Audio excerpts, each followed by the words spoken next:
नमस्कार अनि स्वागत छ यहाँहरुलाई आजको भिडियोमा। विशेष गरी प्लस 2 पश्चात आईटी पढ्न चाहने अर्थात ब्याचलरमा के पढ्ने भनेर अन्यलमा रहेका स्टुडेन्ट्सहरुका लागि यो भिडियो इम्पोर्टेन्ट हो। त्यसैले चाहिँ तपाई प्लस 2 दिएर बसिराख्नु भएको छ, रिजल्ट वेटिङमा हुनुहुन्छ भनेपछि तपाईले यो भिडियो हेर्नै पर्ने हुन्छ।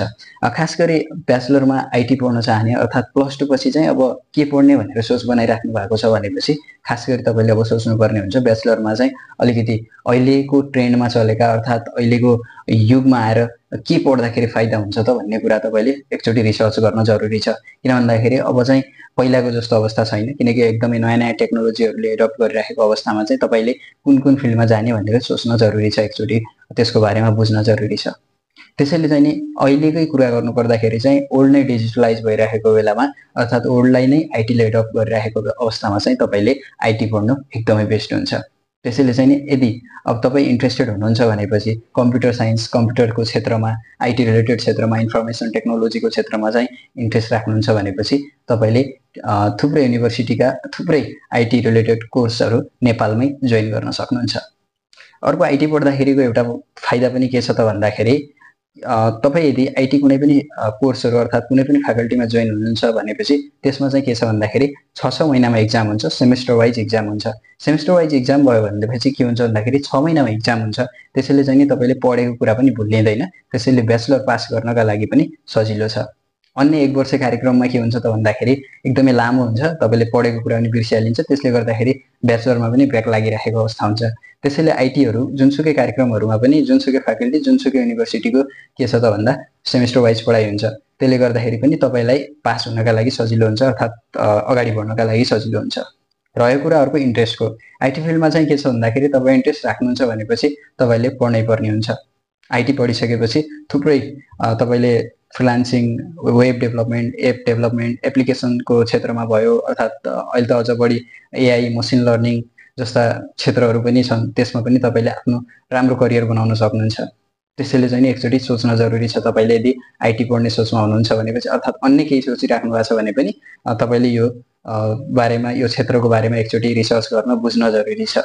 रह्यो कुरा प्लस 2 मा के पढेपछि अर्थात के सब्जेक्ट पढेकोले पढ्न पाइन्छ भन्ने छ। प्लस 2 मा जुनसुकै सब्जेक्ट पढेकाले पनि आईटी सब्जेक्टहरु पढ्न पाइन्छ।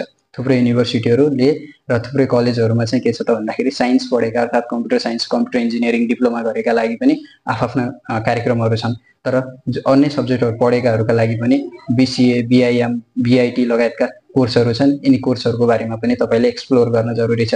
र म अघिल्ला आउँदा भिडियोहरुमा पनि बीआईटी, बीसीए, बीआईएम र बीएससी, सीएसआईटी लगायत अन्य आईटी रिलेटेड कार्यक्रमहरुको बारेमा पनि डिटेलमा जानकारी लिएर आउने छु। त्यसैले चाहिँ नि तपाई यदि इन्ट्रेस्ट भए पनि अर्थात इन्ट्रेस्ट राखिराख्नु भएको छ अर्थात यसको बारेमा जानकारी छैन भने पनि यहाँलाई जानकारी गराउन चाहे मैले। अब चाहिँ तपाईले प्लस 2 पढिसकेपछि आईटी पढ्नै पर्ने हुन्छ। आईटी जहाँ पनि चाहिने चीज हो र आईटी जहाँबाट पनि आईटी रिलेटेड जबहरु गर्न सकिन्छ, फ्रिलान्सिङ गर्न सकिन्छ, वर्क फ्रम होम गर्न सकिन्छ, रिमोट वर्क गर्न सकिन्छ। त्यसैले चाहिँ नि भोलि गएर मैले मार्केटमा जब पाउँदैन कि भनेर सोच्नै पर्दैन। जतासुकै जहाँ पनि केही न केही जब चाहिँ तपाईले पाइहाल्नुहुन्छ। त्यसैले पनि तपाईका लागि आईटी पढ्नु बेटर हुन्छ। मैले खास गरी अझ प्लस 2 मा यो के हुन्छ भन्दाखेरि प्लस 2 को स्टुडेन्ट्सहरुलाई के गर्छन् भन्दाखेरि त्यति धेरै रिसर्च गरिँदैन अर्थात गाइड गर्ने पनि कोही नहुँदाखेरि अलिकति आफ्नो इन्ट्रेस्ट भन्दा अर्थात केही अहिलेको पढ्नु पर्ने कुरा भन्दा हामी चाहिँ अलिकति फरक कार्यक्रमहरु अर्थात पढिरहेका हुन्छ अर्थात त्यो फ्याकल्टीतिर जान्छौं। त्यसैले चाहिँ यो नहोस् भन्नका लागि यो भिडियो बनाएको छु।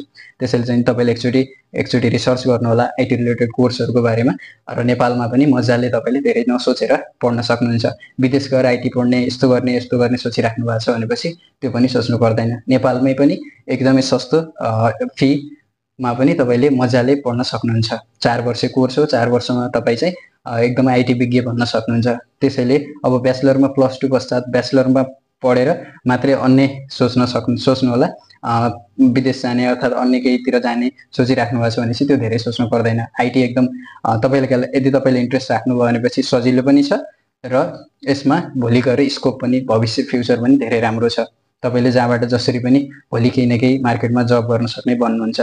त्यसैले चाहिँ नि एकचोटी आईटी रिलेटेड सब्जेक्ट पढ्ने कि नपढ्ने भनेर एकचोटी चाहिँ रिसर्च गर्नु होला, खोज्नु होला। अनि त्यसपछि मेरा अघिल्ला भिडियोहरु पनि आउने छन्। थुप्रै आईटी रिलेटेड कार्यक्रमहरुको बारेमा मैले भिडियो लिएर आउने छु। त्यसको लागि चाहिँ हाम्रो च्यानललाई सब्स्क्राइब गर्नु होला, तपाईकोमा नोटिफिकेसन आउँछ, फलो गर्नु होला, तपाईकोमा भिडियो आउँछ र हामीलाई चाहिँ हेर्दै गर्नुहोला, तपाईले चाहिँ जानकारी पाउनुहुनेछ।